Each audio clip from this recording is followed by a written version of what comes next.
क्या आप जानते हैं कि जब कोई कौम तरक्की करने लगती है तो उसके कारखाने और कुतुब खाने आबाद होना शुरू हो जाते हैं, और जब कोई कौम जवाल पजीर होती है तो उसके मॉल्स और होटल्स आबाद होना शुरू हो जाते हैं। आपको दुनिया के हर तरक्की याफ्ता मुल्क में लोग होटल्स से लेकर बसों और ट्रेनों तक में किताबों के साथ ही नजर आएंगे। साथ ही आपको दुनिया की हर तरक्की याफ्ता कौम के गली मोहल्लों और गाँव देहातों तक में कारखाने मिलेंगे। 16वीं सदी ईस्वी दुनिया की तारीख और बिलखसूस मुसलमानों के जवाल की सदी मानी जाती है। इस सदी के बाद से मुसलमानों में इजादात, तख्लीकात और तहकीकात का सिलसिला सुस्त रवि का शिकार होते होते बिलाखिर खत्म शुरू हो गया, जबकि दूसरी जानिब यूरोप में तसलसल के साथ जदीद साइंसी थ्योरीज, साइंसदान, तख्लीकात और इजादात का ना खत्म होने वाला सिलसिला शुरू हो गया। आपने ये बात भी याद रखनी है कि यूरोप की ये तरक्की महज किसी एक शोबे में नहीं थी, बल्कि उनकी ये ऊंची उड़ान जिंदगी के हर शोबे में शुरू हो चुकी थी। 1600 सदी ईस्वी में होने वाली इजादात में 1608 के दौरान टेलीस्कोप इजाद हुआ,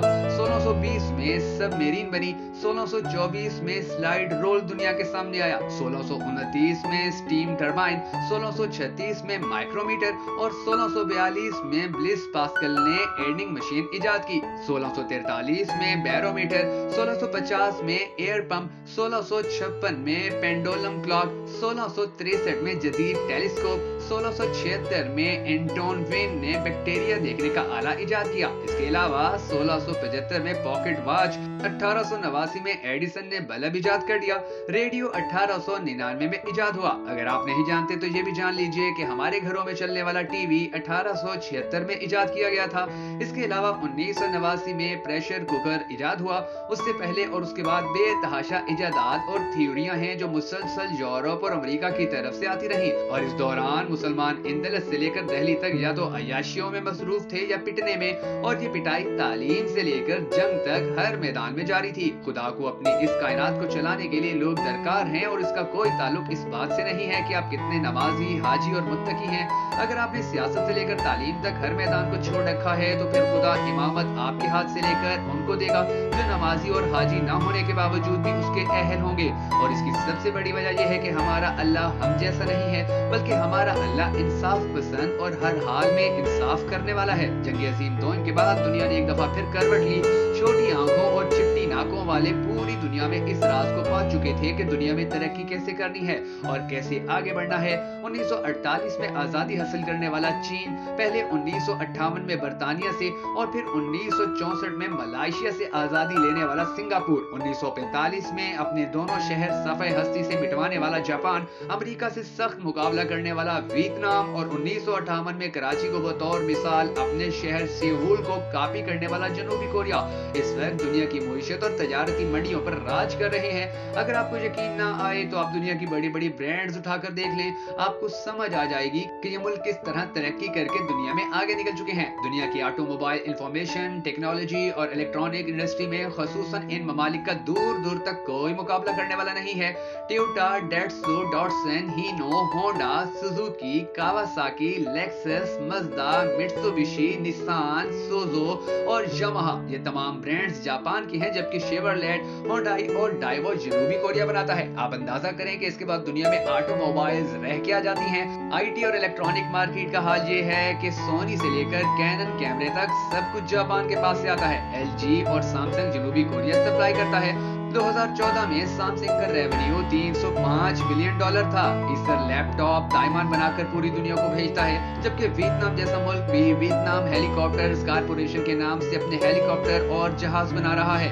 महज हवा, धूप और पानी रखने वाला सिंगापुर सारी दुनिया की आंखों को खैरा कर रहा है। कैलिफोर्निया में तामीर होने वाला अस्पताल भी चीन से अपने आलात मंगवा रहा है। खुदा को याद करने के लिए तस्बीह और जाए नमाज तक हम खुदा को ना मानने वालों से खरीदने पर मजबूर हैं। दुनिया के तालीमी निजामों में पहले नंबर पर फिनलैंड, दूसरे पर जापान और तीसरे नंबर पर जनूबी कोरिया आता है। इन्होंने अपनी नई नस्ल को डिग्रियों के पीछे भगाने के बजाय उन्हें टेक्निकल करना शुरू कर दिया है। आपको सबसे ज्यादा एलिमेंट्री स्कूल्स इन्हीं तमाम ममालिक में नजर आएंगे। वो अपने बच्चों का वक्त क्लास रूम्स में बोर्ड्स के सामने जाया करने के बजाय उन्हें हकाइक की दुनिया में ले जाते हैं। एक बहुत बड़ा वोकेशनल ट्रेनिंग इंस्टीट्यूट इस वक्त सिंगापुर में है, और वहाँ बच्चों का सिर्फ 20% वक्त क्लास में गुजरता है। बाकी 80% वक्त बच्चे अपने अपने शोबों में ऑटोमोबाइल्स और आईटी की चीजों से खेलते गुजारते हैं। दूसरी तरफ आप हमारे तालीमी निजाम और हमारे बच्चों का हाल मुलाहिजा करें। आप खुदा को हाजिर नाजिर जानकर बताएं। दिल पर हाथ रख के बताएं कि BA, BCom, MCom, BBA, MBA और इंजीनियरिंग के सैकड़ों शोबाजात में बेतहाशा डिग्रियां और उसके अलावा 4-4 साल तक क्लासरूम्स में जीपी के लिए ख्वार होते लड़के लड़कियां कौन सा तीर मार रहे हैं। आप यकीन करें, हम सिर्फ अपनी धरती पर डिग्री शुदा इंसानों के बोझ में इजाफा कर रहे हैं। ये तमाम डिग्री शुदा नौजवान मुल्क को 1 रुपए तक की प्रोडक्ट देने के काबिल नहीं है। इनकी सारी तकदो और डिग्री का हासिल महज एक मासूम सी नौकरी है और बस हम इस कदर विजनरी हैं कि हम लैपटॉप स्कीम पर हर साल 200 अरब रुपए खर्च करते हैं, लेकिन लैपटॉप की इंडस्ट्री लगाने को तैयार नहीं है।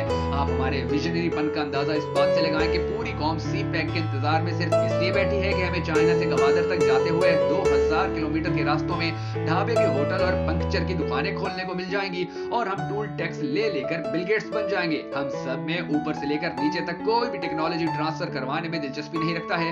आप फिलिपाइन की मिसाल ले लें। फिलिपाइन ने अपने पूरे मुल्क में होटल मैनेजमेंट एंड हॉस्पिटैलिटी के शोबे को तरक्की दी है। उन्होंने अपने नौजवान को डिप्लोमा कोर्सेज करवाए हैं और दुनिया में इस वक्त सबसे ज्यादा डिमांड फिलिपाइन के सेल्समैन, गर्ल्स वेटर्स और वेटरेस की है। हत्ता कि हमारा दुश्मन भारत तक इन तमाम शोबों में बहुत आगे जा चुका है। आईटी इंडस्ट्री में सबसे ज्यादा नौजवान सारी दुनिया में भारत से जाते हैं, जबकि आपको दुनिया के तकरीबन हर मुल्क में बड़ी तादाद में भारतीय लड़के लड़कियां सेल्समैन, गर्ल्स वेटर्स और वेटरेसेस नजर आते हैं। प्रोफेशनल होने की वजह से इनकी तनख्वाहें भी पाकिस्तानियों के मुकाबले में 10 गुना ज्यादा होती हैं और दूसरी तरफ ले देकर एक मरी ही हमारे लिए नासूर बन चुका है, जहां के लोगों को सयाहों की इज्जत तक करना नहीं आती है। चीनी कहावत है कि अगर तुम किसी की मदद करना चाहते हो तो उसको मछली देने के बजाय मछली पकड़ना सिखा दो।